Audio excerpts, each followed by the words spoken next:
Top story number 2. 2028ರ ಚುನಾವಣೆಯಲ್ಲಿ ಕಾಗವಾಡದ ಕದನ ಹೆಂಗಿರುತ್ತೆ? ಸದ್ಯಕ್ಕೆ ಸೌದಿ ಸನ್ ಈಗ ಅಲ್ಲಿ ಲಗ್ಗೆ ಇಟ್ಟಿದ್ದಾರೆ ಅನ್ನುವಂತಹ ವಿಚಾರಗಳು ಬರ್ತಾ ಇದೆ. Let's go for top story number 2. ಬರೀ ಬೈ ಎಲೆಕ್ಷನ್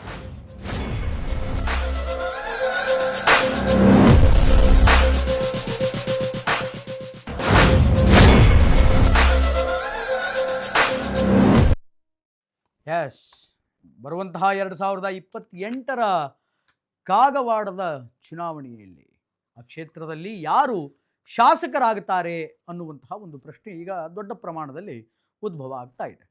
ಯಾರೂ ಕೂಡ ಇಮ್ಯಾಜಿನ್ ಮಾಡೋಕ್ಕಾಗದೇ ಇರುವಂತಹ, ಊಹಿಸಲಾರದಂತಹ ಟ್ವಿಸ್ಟನ್ನು ಈಗ ಕಾಗವಾಡದ ಕ್ಷೇತ್ರ ಅನ್ನುವಂಥದ್ದು ಪಡಿಲಿಕ್ಕಿದೆ. ಕಾಗವಾಡದ ಪಾಲಿಟಿಕ್ಸ್ ಯಾರೂ ಕೂಡ ಊಹೆ ಮಾಡದಷ್ಟು ಒಂದು ಟ್ವಿಸ್ಟನ್ನು ಪಡೆಯಲಿಕ್ಕಿದೆ. ಅದಕ್ಕೆ ಸಂಬಂಧಪಟ್ಟಂತೆ ಒಂದಿಷ್ಟು ಬ್ರೇಕಿಂಗ್ಗಳಿದೆ ಕಾಗವಾಡದ ಕ್ಷೇತ್ರದ ಬಗ್ಗೆ, ಅದನ್ನು ನೋಡ್ಕೊಂಬರೋಣ. ಬ್ರೇಕಿಂಗ್ ಪ್ಲೇಟ್ 2028 ಕಾಗವಾಡ ಕ್ಷೇತ್ರಕ್ಕೆ ಯಾರಾಗ್ತಾರೆ ಶಾಸಕರು? ಯಾರು ಊಹಿಸದಂತಹ ಟ್ವಿಸ್ಟ್ ಅನ್ನ ಪಡಿಲಿಕ್ಕಿದೆ ಕಾಗವಾಡದ ಪಾಲಿಟಿಕ್ಸ್. ಕಾಗವಾಡದಲ್ಲೂ ಕೂಡ ಲಕ್ಷ್ಮಣ್ ಸವದಿ ವರ್ಸಸ್ ಸತೀಶ್ ಜಾರಕಿಹೊಳಿ ಅನ್ನುವಂತಹ ಕಿತ್ತಾಟ ಆಗುತ್ತೆ. ಇಬ್ಬರ ಕಿತ್ತಾಟದಲ್ಲಿ ಬದಲಾಗುತ್ತಿದೆ ಕಾಗವಾಡದ ಸಂಪೂರ್ಣ ರಾಜಕಾರಣ. ಕಾಂಗ್ರೆಸ್ ಶಾಸಕ ರಾಜು ಕಾಗೆ ವಿರುದ್ಧ ಈಗ ಕಣಕ್ಕಿಳಿಯೋದು ಯಾರು? ಅಸಲಿಗೆ ರಾಜು ಕಾಗೆಗೆ 2028ರಲ್ಲಿ ಕಾಗವಾಡದ ಟಿಕೆಟ್ ಸಿಗುತ್ತಾ ಕಾಂಗ್ರೆಸ್ಸಿನಿಂದ?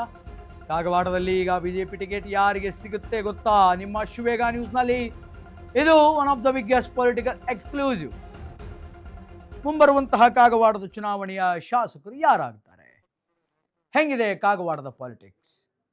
ಕಾಗವಾಡದಲ್ಲೂ ಕೂಡ ಈಗ ಸದ್ಯದ ಮಟ್ಟಿಗೆ ಲಕ್ಷ್ಮಣ ಸವದಿ ಮತ್ತು ಸತೀಶ್ ಜಾರಕಿಹೊಳಿ ಅನ್ನುವಂತಹ ವಿಚಾರಗಳು ಬೆಳಕಿಗೆ ಬರ್ತಾ ಇದೆ, ಕೇಳಿ ಬರ್ತಾ ಇದೆ. ಇಬ್ಬರ ಕಿತ್ತಾಟದಲ್ಲಿ ಈಗ ಕಾಗವಾಡದ ರಾಜಕಾರಣದ ಸಂಪೂರ್ಣ ಚಿತ್ರಣವೇ ಬದಲಾಗಿಬಿಟ್ಟಿದೆ. ಪ್ರಸ್ತುತ ರೈಟ್ ನಾವು ರಾಜು ಕಾಗೆ ಅವರು ಶಾಸಕರಾಗಿ ಕಾರ್ಯವನ್ನು ನಿರ್ವಹಿಸ್ತಾ ಇದ್ದಾರೆ ಕಾಗವಾಡ ವಿಧಾನಸಭಾ ಕ್ಷೇತ್ರದಲ್ಲಿ. ಮುಂದಿನ ಬಾರಿಗೆ ರಾಜು ಕಾಗೆ ಅವರಿಗೆ 2028ರಲ್ಲಿ ಕಾಗವಾಡದಲ್ಲಿ ಟಿಕೆಟ್ ಸಿಗುತ್ತಾ ಇಲ್ವಾ ಅನ್ನೋದೇ ದೊಡ್ಡ ಅನುಮಾನವಾಗ್ಬಿಟ್ಟಿದೆ. ಕಾಗವಾಡದಲ್ಲಿ ಇಫ್ ಸಪೋಸ್ ಒಂದು ವೇಳೆ ರಾಜು ಕಾಗೆನೇ ಕಾಂಗ್ರೆಸ್ಸಿನ ಅಭ್ಯರ್ಥಿಯಾಗಿದ್ದರೆ ಇನ್ನು ಬಿಜೆಪಿ ಯಾರಿಗೆ ಟಿಕೆಟ್ ಕೊಡುತ್ತೆ? ಬಿಜೆಪಿ ಯಾರನ್ನ ಅಲ್ಲಿ ಅಭ್ಯರ್ಥಿಯನ್ನಾಗಿ ಮಾಡುತ್ತೆ? ರಾಜು ಕಾಗೆ ಅವರ ವಿರುದ್ಧ ಯಾರನ್ನ ಕರ್ಕೊಂಡು ಬಂದು ನಿಲ್ಲಿಸ್ತಾರೆ? ಸತೀಶ್ ಜಾರಕಿಹೊಳಿ ಹಾಕುವಂತಹ ಕ್ಯಾಂಡಿಡೇಟಿಗೂ ಲಕ್ಷ್ಮಣ ಸವದಿ ಅವರು ಹೇಳುವಂತಹ ಕ್ಯಾಂಡಿಡೇಟ್ಗಳನ್ನು ಕರ್ಕೊಂಡು ಬಂದು ಅಲ್ಲಿ ನಿಲ್ಲಿಸಿದರೆ ಭಾರತೀಯ ಜನತಾ ಪಾರ್ಟಿ ಹೆಂಗೆ ಅವರನ್ನು ಫೇಸ್ ಮಾಡುತ್ತೆ ಅನ್ನುವಂತಹ ಎಕ್ಸ್ಕ್ಲೂಸಿವ್ ಮಾಹಿತಿಯನ್ನು ಇವತ್ತು ಈ ಸ್ಟೋರಿಯಲ್ಲಿ ಅಶ್ವವೇಗ ನ್ಯೂಸ್ ನಿಮ್ಮ ಮುಂದೆ ತೆರೆದು ಇಡ್ಲಿಕ್ಕಿದೆ. ಇನ್ನು ಇದಕ್ಕೆ ಸಂಬಂಧಪಟ್ಟಂತೆ ಒನ್ ಮೋರ್ ಬ್ರೇಕಿಂಗ್ ಇದೆ. ಎಸ್, ಆ ಬ್ರೇಕಿಂಗ್ ಅನ್ನು ನೋಡ್ಕೊಂಬರೋಣ. Breaking place. ಒಂದು ಕಾಲದಲ್ಲಿ ಕಾಂಗ್ರೆಸ್ಸಿನ ಭದ್ರಕೋಟೆಯಾಗಿದ್ದಂತಹ ಕಾಗವಾಡ, ಎಸ್, 1983ರ ಅಸೆಂಬ್ಲಿ ಚುನಾವಣೆಯ ಬಳಿಕ ಕಾಂಗ್ರೆಸ್ ಪ್ರಾಬಲ್ಯ ಸ್ವಲ್ಪ ಕುಸಿತವನ್ನು ಕಂಡಿದೆ. ಕಳೆದ 2 ದಶಕಗಳಿಂದ ಬಿಜೆಪಿ ಭದ್ರಕೋಟೆಯಾಗಿದೆ ಕಾಗವಾಡ. ಆದರೆ 2023ರಲ್ಲಿ ಕಾಂಗ್ರೆಸ್ ಎದುರು ಫಸ್ಟ್ ಟೈಮ್ ಮುಗ್ಗರಿಸಿದಂತಹ ಕಾಂಗ್ರೆಸ್ ಕೇವಲ 8,827 ಮತಗಳಿಂದ ಸೋಲನ್ನು ಕಂಡಿದೆ. ಶ್ರೀಮಂತ ಪಾಟೀಲರು ಸೋಲನ್ನು ಕಂಡಿದೆ. ಆದರೆ 2028ರಲ್ಲಿ ಕ್ಷೇತ್ರ ಮರಳಿ ಪಡೆಯಲು ಬಿಜೆಪಿ ಭರ್ಜರಿ ತಯಾರನ್ನ ಮಾಡ್ಕೊಂಡಿತ್ತು. ಕಾಗವಾಡದ ರಣಕಹಳದಲ್ಲಿ ಸದ್ದಿಲ್ಲದೆ ಅಚ್ಚರಿಯ ಪಾಲಿಟಿಕ್ಸ್ ನಡೀತಾ ಇದೆ. ಒನ್ಸ್ ಅಗೇನ್ ಇದು ಅಶ್ವವೇಗ ನ್ಯೂಸ್ ತೆರೆದಿಡ್ತಾ ಇರುವಂತಹ ಬಿಗ್ಗೆಸ್ಟ್ ಪೊಲಿಟಿಕಲ್ ಎಕ್ಸ್ಕ್ಲೂಸಿವ್ ನ್ಯೂಸ್. 1983ರ ಅಸೆಂಬ್ಲಿ ಚುನಾವಣೆಯ ಬಳಿಕ ಕಾಂಗ್ರೆಸ್ಸಿನ ಪ್ರಾಬಲ್ಯ ಕುಸಿತವನ್ನು ಕಂಡಿದೆ. ಆದರೆ ಕಳೆದ 2 ದಶಕಗಳಿಂದ, ಅಂದರೆ ಹತ್ತಿರ ಒಂದು 20 ವರ್ಷಗಳಿಂದ ಕೆಲವೊಂದು ಕಡೆ ಭಾರತೀಯ ಜನತಾ ಪಾರ್ಟಿಯ ಭದ್ರಕೋಟೆಯಾಗಿ ಕಾಗವಾಡ ತಯಾರಾಗಿಬಿಟ್ಟಿದೆ. ಆದರೆ 2023ರಲ್ಲಿ ಕಾಂಗ್ರೆಸ್ ಗೆದ್ದು ಭಾರತೀಯ ಜನತಾ ಪಾರ್ಟಿಗೆ ಮಣ್ಣು ಮುಗಿಸಿದೆ. ಯಾವ ವಿಧಾನಸಭಾ ಕ್ಷೇತ್ರ ನಮ್ಮ ಭದ್ರಕೋಟೆ ಅಂತ ಗೆದ್ದು ಬೀಗ್ತಾ ಇದ್ರು ಭಾರತೀಯ ಜನತಾ ಪಾರ್ಟಿಯವರು, ಅಂತಹ ಕಾಗವಾಡದಲ್ಲಿ ಕಳೆದ ಎಲೆಕ್ಷನ್ಸಲ್ಲಿ ತೀವ್ರವಾದಂತಹ ಸೋಲನ್ನು ಅನುಭವಿಸಿದರು. ಕೇವಲ 8,827 ಮತಗಳಿಂದ ಅಲ್ಲಿನ ಅಭ್ಯರ್ಥಿಯಾಗಿರುವಂತಹ ಶ್ರೀಮಂತ್ ಪಾಟೀಲರು ಹೀನಾಯವಾದಂತಹ ಸೋಲನ್ನು ಅನುಭವಿಸಿದರು. ಕಾಂಗ್ರೆಸ್ಸಿನಿಂದ ರಾಜು ಕಾಗೆ ಅವರು ಗೆದ್ದರು. ಆದರೆ ಈಗ ಸದ್ದಿಲ್ಲದೆ ಒಂದು ಪಾಲಿಟಿಕ್ಸ್ ಅನ್ನುವಂಥದ್ದು, ಸೈಲೆನ್ಸ್ ಪಾಲಿಟಿಕ್ಸ್ ಅನ್ನುವಂಥದ್ದು ಕಾಗವಾಡದಲ್ಲಿ ನಡೀತಾ ಇದೆ. ಕಾಗವಾಡದಲ್ಲಿ ಕಳೆದ 2 ದಶಕಗಳಿಂದ BJPಯದ್ದೇ ಆಧಿಪತ್ಯ ಆಯಿತು. ಈಗ BJP ಎಲ್ಲೋ ಒಂದು ಕಡೆ ತನ್ನ ಪ್ರಾಬಲ್ಯವನ್ನು ಕಳೆದುಕೊಂಡಿದೆ. ಕಾಂಗ್ರೆಸ್ಸಿನ ಪ್ರಾಬಲ್ಯ ಅನ್ನುವಂಥದ್ದಿದೆ ಈ ಎಲೆಕ್ಷನ್ಸಲ್ಲಿ. ಇನ್ನು ಮುಂಬರುವಂತಹ ಎಲೆಕ್ಷನ್ಸಲ್ಲಿ ಪ್ರಸ್ತುತ ಶಾಸಕರಾಗಿ ಕಾರ್ಯವನ್ನು ನಿರ್ವಹಿಸ್ತಾ ಇರುವಂತಹ ರಾಜು ಕಾಗೆ ಅವರನ್ನ ಹೆಂಗೆ ಸೋಲಿಸ್ತಾರೆ ಭಾರತೀಯ ಜನತಾ ಪಾರ್ಟಿಯವರು? ಸೊ ಅದಕ್ಕೆ ಏನು ಮಾಸ್ಟರ್ ಪ್ಲ್ಯಾನ್ ಹಾಕ್ಕೊಂಡಿದ್ದಾರೆ ಅನ್ನುವಂಥದ್ದನ್ನು ಕಾದು ನೋಡಬೇಕು. ಇನ್ನು ಇದಕ್ಕೆ ಸಂಬಂಧಪಟ್ಟಂತೆ ಒಂದಿಷ್ಟು ಡೀಟೇಲ್ಸ್ಗಳಿದೆ. ಕಳೆದ ಬಾರಿ ಚುನಾವಣೆಯಲ್ಲಿ ಕಾಂಗ್ರೆಸ್ಸಿನಿಂದ ಸ್ಪರ್ಧೆ ಮಾಡಿದಂತಹ ರಾಜು ಕಾಗೆ ಮತ್ತು ಭಾರತೀಯ ಜನತಾ ಪಾರ್ಟಿಯ ಶ್ರೀಮಂತ ಪಾಟೀಲ್ ಎಷ್ಟೆಷ್ಟು ಮತಗಳನ್ನು ಪಡೆದುಕೊಂಡಿದ್ರು ಅನ್ನುವಂಥದ್ದನ್ನು ಸ್ವಲ್ಪ ಡೀಟೇಲ್ಡ್ ಆಗಿ ನೋಡ್ತಾ ಹೋಗೋಣ. ಎಸ್, ಕಾಗವಾಡದ 2023ರ ಚುನಾವಣೆ 2023, ಅದರಲ್ಲಿ ರಾಜು ಕಾಗೆ ಅವರು 83,387 ಮತಗಳನ್ನು ಪಡೆದುಕೊಂಡಿದ್ದರು. ರಾಜು ಕಾಗೆ ಪಡೆದುಕೊಂಡಂತಹ ಮತಗಳು ಕಾಂಗ್ರೆಸ್ಸಿನ ಅಭ್ಯರ್ಥಿ. ಇನ್ನು ಶ್ರೀಮಂತ ಪಾಟೀಲ್ ಭಾರತೀಯ ಜನತಾ ಪಾರ್ಟಿಯಿಂದ ಕಂಟೆಸ್ಟ್ ಮಾಡಿ ಎಲೆಕ್ಷನ್ಗೆ ನಿಂತ್ಕೊಂಡು ಅವರು ಪಡೆದಂತಹ ಮತಗಳು 74,560 ಮತಗಳು. ಕೇವಲ 8,827 ಮತಗಳಿಂದ ರಾಜು ಕಾಗೆಯವರು ಗೆಲುವನ್ನು ತಮ್ಮದಾಗಿಸಿಕೊಳ್ತಾರೆ. ಅಲ್ಲಿ ರಾಜು ಕಾಗೆಯವರು ಗೆಲ್ತಾರೆ. ಆದರೆ ಈಗ ಮುಂಬರುವಂತಹ ಚುನಾವಣೆಯಲ್ಲಿ 2028ರ ಚುನಾವಣೆಯಲ್ಲಿ ಕಾಂಗ್ರೆಸ್ಸಿನಿಂದ ಸೀಟನ್ನು ಪಡೆದುಕೊಳ್ತಾರಾ ರಾಜು ಕಾಗೆ ಅನ್ನುವಂತಹ ಪ್ರಶ್ನೆ ಈಗ ವ್ಯಕ್ತವಾಗ್ತಾ ಇದೆ. ಪಕ್ಕ ಸಿದ್ದರಾಮಯ್ಯನ ಬಳಗ ಟೀಮಲ್ಲಿ ಇರುವಂತಹ ನಾಯಕರು ರಾಜು ಕಾಗೆ ಅಂತ ಹೇಳ್ಬೋದು. ಕೆಲ ದಿನಗಳ ಹಿಂದಷ್ಟೇ ಮೋದಿಯವರ ವಿರುದ್ಧ ಮಾತನಾಡಿದಂತಹ ಕೀರ್ತಿ ಭಾಜನರು ಕೂಡ ಹೌದು. ಭಾರತೀಯ ಜನತಾ ಪಾರ್ಟಿ ಮೇಲೆ ಅವಾಗವಾಗ ಒಂದು ಸ್ವಲ್ಪ ಕಾಮೆಂಟ್ಗಳನ್ನು ಪಾಸ್ ಮಾಡ್ತಾ ಇರ್ತಾರೆ. ಪ್ರಧಾನಿಗೆ ಏನೋ ವಿರೋಧವನ್ನು ವ್ಯಕ್ತಪಡಿಸ್ತಾ ಇರ್ತಾರೆ. ಸೊ ಆಗಾಗ ರಾಜ್ಯದ ಗಮನವನ್ನು ಸೆಳೀತಾ ಇರ್ತಾರೆ ರಾಜು ಕಾಗೆ. ಆದರೆ ಮುಂಬರುವಂತಹ ಚುನಾವಣೆಯಲ್ಲಿ ರಾಜು ಕಾಗೆ ಅವರಿಗೆ ಟಿಕೆಟ್ ಸಿಗುತ್ತಾ ಅನ್ನುವಂಥದ್ದೇ ಒಂದು ದೊಡ್ಡ ಪ್ರಶ್ನೆ ಆಗಿದೆ. ಅದಕ್ಕೆ ಸಂಬಂಧಪಟ್ಟಂತೆ ಒನ್ ಮೋರ್ ಬ್ರೇಕಿಂಗ್ ಇದೆ, ಚೆಕ್ ಇಟ್ ಔಟ್. ಆ ಬ್ರೇಕಿಂಗ್ ನೋಡ್ಕೊಂಬರೋಣ. Breaking play please.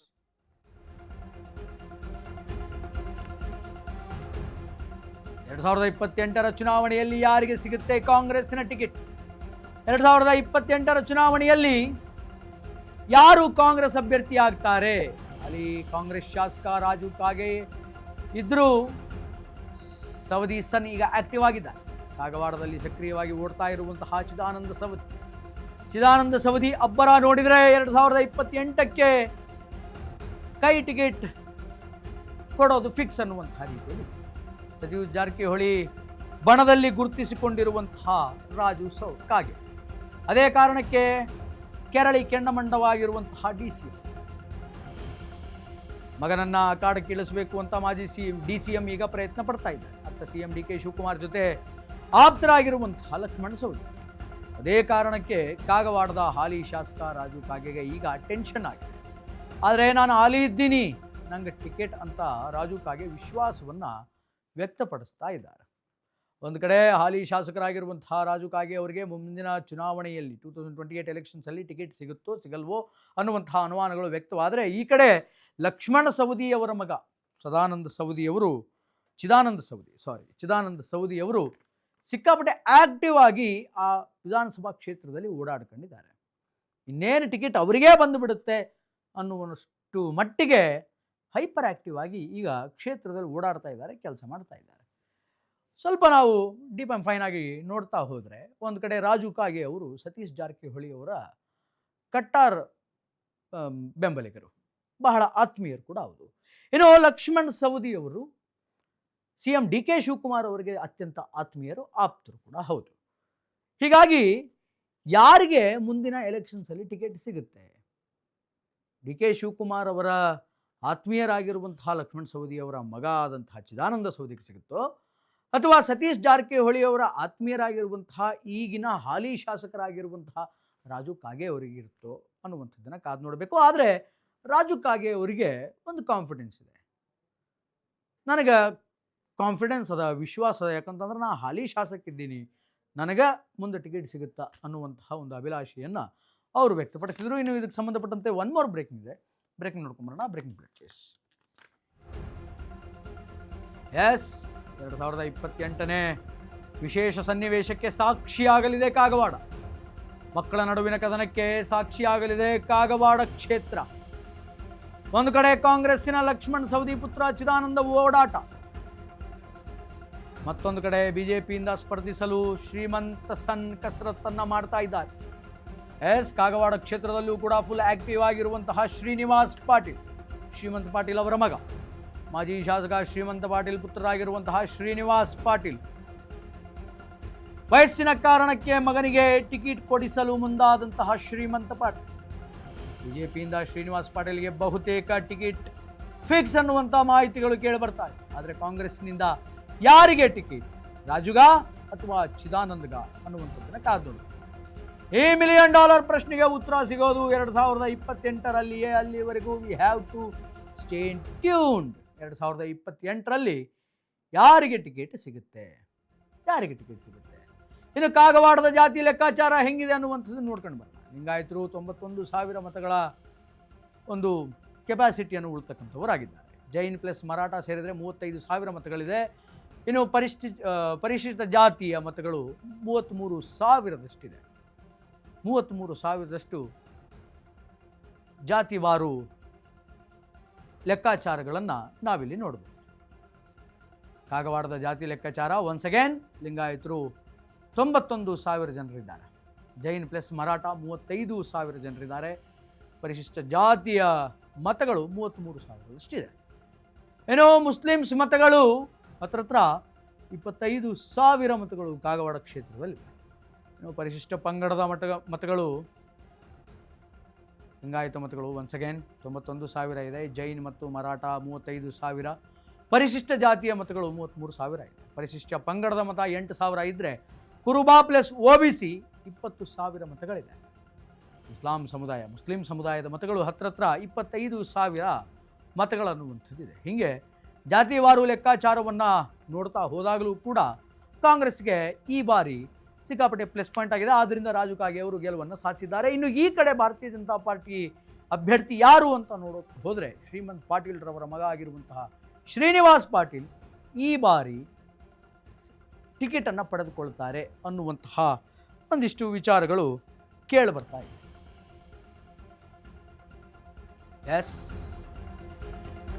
ಸಂಬಂಧಪಟ್ಟಂತೆ ಮತ್ತೊಂದು ಬ್ರೇಕಿಂಗ್ ಇದೆ. ಮಹಾರಾಷ್ಟ್ರದ ಗಡಿಯಲ್ಲಿದೆ ಕಾಗವಾಡ ವಿಧಾನಸಭಾ ಕ್ಷೇತ್ರ. ರಾಜಕೀಯ ಮೀಸಲಲ್ಲಿ ಕಾಗವಾಡದದ್ದು ಸಾಮಾನ್ಯ ಕ್ಷೇತ್ರವಾಗಿದೆ. ಕಾಗವಾಡದಲ್ಲಿ ಹೆಚ್ಚಿನ ಸಂಖ್ಯೆಯಲ್ಲಿ ಲಿಂಗಾಯತರೇ ಜಾಸ್ತಿ ಇದ್ದಾರೆ, ಹೆಚ್ಚಿನ ಸಂಖ್ಯೆಯಲ್ಲಿ. ಹೀಗಾಗಿ ಲಿಂಗಾಯತರೇ ಟಿಕೆಟ್ ಕೊಡದೆ ಬಿಜೆಪಿಗೆ ಕಾಂಗ್ರೆಸ್ಗೆ ಯಾರಿಗೆ ಕೊಡ್ತಾರೆ ನೋಡಬೇಕು. ಇಲ್ಲಿ SC ST ಜೈನ್ ಮರಾಠ ಮತಗಳು ಕೂಡ ನಿರ್ಣಾಯಕವಾಗಿದೆ. ಅಷ್ಟೇ ನಿರ್ಣಾಯಕ ಮತಗಳು ಕೂಡ ಇದೆ. ಮಹಾರಾಷ್ಟ್ರ ಗಡಿಯಲ್ಲಿದೆ ಕಾಗವಾಡ ವಿಧಾನಸಭಾ ಕ್ಷೇತ್ರ. ಲಿಂಗಾಯತರ ಮತಗಳೇ ಇಲ್ಲಿ ಬಹು ಹೆಚ್ಚಿನ ಮತಗಳು. ಅತ್ಯಂತ ಸಾಮಾನ್ಯ ವಿಧಾನಸಭಾ ಕ್ಷೇತ್ರ ಕೂಡ ಹೌದು. ಹೆಚ್ಚಿನ ಸಂಖ್ಯೆಯಲ್ಲಿ ಲಿಂಗಾಯತರೇ ಇಲ್ಲಿ ಜಾಸ್ತಿ ಇದ್ದಾರೆ. ಲಿಂಗಾಯತರ ಮತಗಳೇ ಜಾಸ್ತಿ ಇದೆ. ಹೀಗಾಗಿ ಟಿಕೆಟ್ ಯಾರಿಗೆ ಸಿಗುತ್ತೆ, ಬಿಜೆಪಿಗೆ ಸಿಗುತ್ತಾ, ಬಿಜೆಪಿ ಅಭ್ಯರ್ಥಿಗೆ ಸಿಗುತ್ತಾ ಅಥವಾ ಕಾಂಗ್ರೆಸ್ ಅಭ್ಯರ್ಥಿಗೆ ಸಿಗುತ್ತಾ ಅನ್ನುವಂಥದ್ದನ್ನು ಇಲ್ಲಿಯ ಲಿಂಗಾಯತರು ಒಂದು ಸ್ವಲ್ಪ ತೀರ್ಮಾನ ಮಾಡುವಂತಹ ಲೆಕ್ಕಾಚಾರ ನೋಡ್ಕೋಬಹುದು. ಅದರ ಜೊತೆಗೆ ಇಲ್ಲಿ SC ಮತ್ತು ST ಮತಗಳಾಗಿರ್ಬೋದು, ಜೈನರ ಮತ ಆಗಿರ್ಬೋದು ಅಥವಾ ಮರಾಠಿಯರ ಮತ ಆಗಿರ್ಬೋದು, ಅವು ಕೂಡ ನಿರ್ಣಾಯಕ ಮತಗಳೇ. ಯಾಕೆಂತಂದರೆ ವೋಟ್ಸ್ಗಳನ್ನು ಬ್ಯಾಲೆನ್ಸ್ ಮಾಡೋದಕ್ಕೆ, ವೋಟ್ಸ್ಗಳನ್ನು ಒಂದು ಸ್ವಲ್ಪ ಲೀಡ್ ತೆಗೆದುಕೊಳ್ಳೋದಕ್ಕೆ, ಮುಂಚೂಣಿಯಲ್ಲಿರೋದಕ್ಕೆ. ಸೊ ಇದಕ್ಕೆ ಸಂಬಂಧಪಟ್ಟಂತೆ ಮಾಹಿತಿಯನ್ನು ಕೊಡೋದಕ್ಕೆ ಪ್ರಶಾಂತ್ ಅವರಿದ್ದಾರೆ. ಪ್ರಶಾಂತ್ ಅವ್ರ ಜೊತೆ ನಾನು ಮಾತಾಡ್ತಾ ಹೋಗ್ತೀನಿ. ಪ್ರಶಾಂತ್,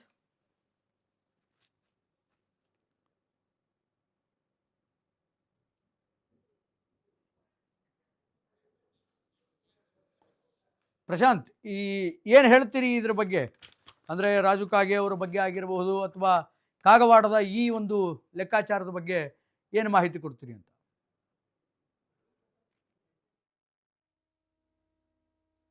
ಹೇಗಾದ್ರೂ ಮಾಡಿ 2028ರ ಚುನಾವಣೆಯಲ್ಲಿ ಏನು ಬಿಜೆಪಿ ಪಾಲು ಮಾಡೋದಕ್ಕೆ ಕಾಗವಾಡ ಮತಕ್ಷೇತ್ರದಲ್ಲಿ ಬಿಜೆಪಿ ನಾಯಕರು ಸೈಲೆಂಟ್ ಆಗಿ ಇಲ್ಲಿ ರಣತಂತ್ರವನ್ನ ರೂಪಿಸ್ತಾ ಇರುವಂತದ್ದು. ಈಗಾಗಲೇ ಕಾಗವಾಡ ವಿಧಾನಸಭಾ ಮತಕ್ಷೇತ್ರದಿಂದ ಶಾಸಕ ರಾಜು ಕಾಗೆ ಅವರು ಆಯ್ಕೆಯನ್ನು ಸಹ ಆಗಿರುವಂತದ್ದು. 2018ರಲ್ಲಿ ಕಾಗವಾಡ ಮತಕ್ಷೇತ್ರದಿಂದ ಕಾಂಗ್ರೆಸ್ ಪಕ್ಷದಿಂದ ಶ್ರೀಮಂತ್ ಪಾಟೀಲ್ ಅವರು ಸ್ಪರ್ಧೆಯನ್ನ ಮಾಡಿದ್ರು. ಈ ಒಂದು ಸಂದರ್ಭದಲ್ಲಿ ಆಪರೇಷನ್ ಕಮಲಕ್ಕೆ ಒಳಗಾಗಿರುವಂತಹ ಶ್ರೀಮಂತ್ ಪಾಟೀಲ್ ಅವರು ಬಿಜೆಪಿಗೆ ಒಳಗಾಗ್ತಾರೆ. ಆ ಒಂದು ಸಂದರ್ಭದಲ್ಲಿ ಬಿಜೆಪಿಯಿಂದ ಸ್ಪರ್ಧಿಸಿರುವಂತಹ ಶಾಸಕ ರಾಜು ಕಾಗೆ ಅವರು ಕಾಂಗ್ರೆಸ್ಗೆ ಸ್ಪರ್ಧೆಯನ್ನು ಮಾಡ್ತಾರೆ. ಇದಾದ ಬಳಿಕ 2019ರಲ್ಲಿ ನಡೆದ ಉಪಚುನಾವಣೆಯಲ್ಲೂ ಸಹ ಶ್ರೀಮಂತ್ ಪಾಟೀಲ್ ಅವರು ಬಿಜೆಪಿ ಪಕ್ಷದಿಂದ ಭರ್ಜರಿ ಗೆಲುವನ್ನು ಸಾಧಿಸ್ತಾರೆ. ಅಲ್ಲಿಂದ ಆ ಒಂದು ಸಂದರ್ಭದಲ್ಲಿ ಶ್ರೀಮಂತ್ ಪಾಟೀಲ್ ಅವರು ಸಚಿವ ಸ್ಥಾನವನ್ನು ಅನುಭವಿಸಿರುವಂತದ್ದು. ಇಲ್ಲಿಯೂ ಸಹ ಅವರು ಸಾಕಷ್ಟು ಅಭಿವೃದ್ಧಿ ಕಾರ್ಯಗಳನ್ನ ಸಹ ಮಾಡಿದ್ರು. ಈಗ ಮುಂಬರುವ 2028ರ ಚುನಾವಣೆಯಲ್ಲಿ ಪ್ರಮುಖವಾಗಿ ಲಿಂಗಾಯತ ಮತ್ತು ಮರಾಠ ಮತ್ತು ದಲಿತ ಮತದಾರರು ಇಲ್ಲಿ ಕಾಗವಾಡ ವಿಧಾನಸಭಾ ಮತಕ್ಷೇತ್ರದಲ್ಲಿ ಪ್ರಾಬಲ್ಯವನ್ನು ಹೊಂದಿರುವಂತದ್ದು. ಇವರು ಯಾರಿಗೆ ಮಣೆ ಹಾಕ್ತಾರೆ ಅವರೇ ಇಲ್ಲಿ ಜನಪ್ರತಿನಿಧಿಗಳಾಗಿ ಅಧಿಕಾರದ ಚುಕ್ಕಾಣಿಯನ್ನು ಸಹ ಹಿಡಿತಾರೆ.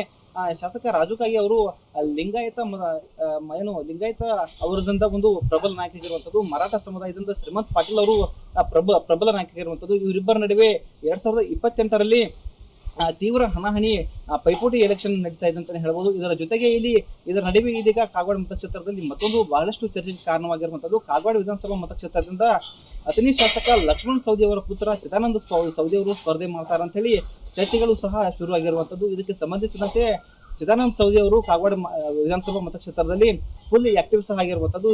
ಕ್ಷೇತ್ರ ತುಂಬ ಸಂಚಾರವನ್ನು ನಡೆಸಿ ಸಾರ್ವಜನಿಕ ಸಮಸ್ಯೆಗಳನ್ನು ಸಹ ಇಲ್ಲಿ ಆಲಿಸುವಂತ ಕೆಲಸವನ್ನು ಸಹ ಮಾಡ್ತಾ ಇದ್ದಾರೆ.